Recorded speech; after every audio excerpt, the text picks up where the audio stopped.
श्वसन की क्रियाविधि, मैकेनिज्म ऑफ रेस्पिरेशन। श्वसन एक प्रकार की जैव उपापचय क्रिया है जिसमें O2 का उपयोग करते हुए खाद्य पदार्थों का ऑक्सीकरण होता है तथा उत्पाद के रूप में बनी CO2 अर्थात कार्बन डाइऑक्साइड का निष्कासन होता है। अतः श्वसन की क्रिया मुख्य रूप से दो चरणों में संपन्न होती है। पहला है निःश्वसन या इंस्पिरेशन, जिसमें फेफड़ों में बाह्य वातावरण से वायु को लेने की क्रिया निःश्वसन कहलाती है, और दूसरा है उच्छ्वसन या एक्सपिरेशन।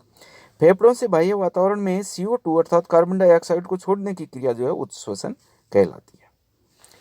ऑक्सीजन का लेना और CO2 का निष्कासन एक श्वसन बॉक्स की सहायता से संपन्न होता है, और इस बॉक्स में फेफड़े उपस्थित होते हैं। और ये जो श्वसन बॉक्स है इसमें वेंट्रल की तरफ अर्थात अधर की तरफ जो स्टर्नम है, पृष्ठ अर्थात डोर्सल की तरफ जो है मेरुदंड या वर्टिबल कॉलम है, और पश्च भाग में डायाफ्राम है, और अग्र भाग में फेरिंग्स तथा पार्श्व में पसलियां पाई जाती है, रिब्स पाई जाती है। इस प्रकार चारों ओर से घिरा होने के कारण ये एक बंद चेंबर के समान कार्य करता है। यह श्वसन बॉक्स उदर गुहा से डायाफ्राम के द्वारा पृथक रहता है, और डायाफ्राम में आर्य पेशियों का बना होता है।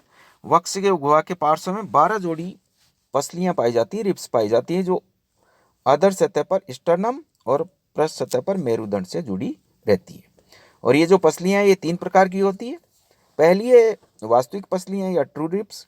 ये पसलियां मेरुदंड एवं स्टर्नम दोनों से जुड़ी रहती है। दूसरी है जो है मिथ्या पसलियां, फॉल्स रिब्स। ये पसलियां केवल मेरुदंड से जुड़ी रहती है। और तीसरी जो है फ्लोटिंग पसलियां, ये मेरुदंड के पार्श्व प्रवर्त होते हैं।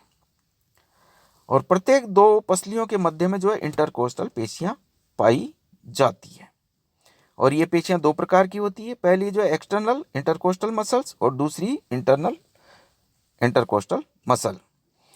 एक्सटर्नल इंटरकोस्टल जो पेशियां हैं वो पसलियों के ऊपरी भाग से निकलकर अपने पीछे वाली पसली के निचले भाग से जुड़ी रहती है, जबकि इंटरनल इंटरकोस्टल जो पेशियां हैं वो पसली के निचले भाग से निकलकर पीछे वाली पसली के ऊपरी भाग से जुड़ी रहती है।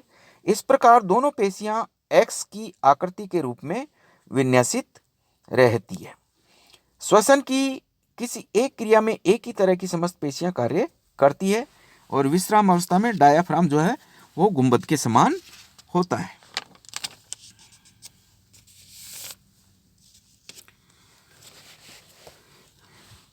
निःश्वसन अर्थात इंस्पिरेशन, यह एक सक्रिय क्रिया है जिसमें ऊर्जा की आवश्यकता होती है, और ये 2 क्रियाओं के द्वारा संपन्न होती है।